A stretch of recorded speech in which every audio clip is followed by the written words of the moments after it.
Premijer Srbije Aleksandar Vučić izjavio je da najveći problem u Srbiji predstavlja privatizacija i da nije siguran kako će država uspeti da se izbori sa tim, s obzirom na to da ne postoji dovoljna podrška za pomenuti posao. Obraćajući se učesnicima konferencije Saveta stranih investitora, premijer Vučić istakao i da je prihvatio sugestiju MMF-a da se više ne odlaže odlazak kompanije u stečaj. Nećemo da odlažemo odlazak u stečaj onih kompanija koje su 10, 15, 20 godina neuspešne, koji isisavaju krv srpskoj državi i srpskom društvu. To ćemo da radimo samo u pojedinačnim slučajevima. Mislim da je danas dogovoreno za 16 kompanija i to ćemo uredbama vlade da na poseban način regulišemo tamo gde postoji šansa da se izborimo. Ali mislim da će to da stvori zdravu ekonomiju, zdravu srpsku privredu i da će to da postavi temelje za još snažnije privlačenje stranih investitora.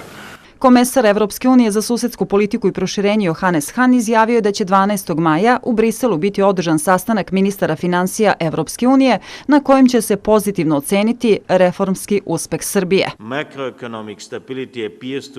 Zaključaka na tom sastanku biće da u Srbiji postoji makroekonomska stabilnost, da su reforme u koje je vlada krenula ohrabrujuće, ali i da bi budžetska konsolidacija trebalo da se sprovede i kroz reforme u javnom sektoru. Gospodine Vučiću, znam da je vlada koju vodite snažno posvećena vraćanju srpske privrede na pravi kolosek i danas želim da naglasim da Evropska komisija i Evropska unija podržavaju vaše napore. Obraćajući se novinarima u pauzi skupa, premijer Vučić izjavio da želi da mu evropski zvaničnici kažu šta je konkretno razlog za neotvaranje poglavlja u pregovorima Srbije i Evropske unije. Još jednom je ponovio da Srbija neće dati Gazivode u vlasništvo prištinskoj strani 100%. I istakao da ako je to problem, želi da mu se to otvoreno i kaže.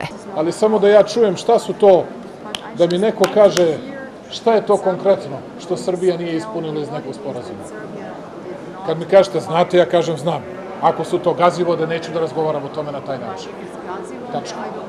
Obraćajući se učesnicima današnjeg skupa u Hajatu, evropski komesar Hahn je pohvalio reforme koje vlada Srbije sprovodi. Još jednom je ponovio da bi do kraja godine Srbija mogla da otvori i prva pregovaračka poglavlja. A kako nam je rekao premijer Vučić, to će biti jedna od tema večerašnjeg susreta sa Johannesom Hahnom u Vili Bokeljka u Beogradu.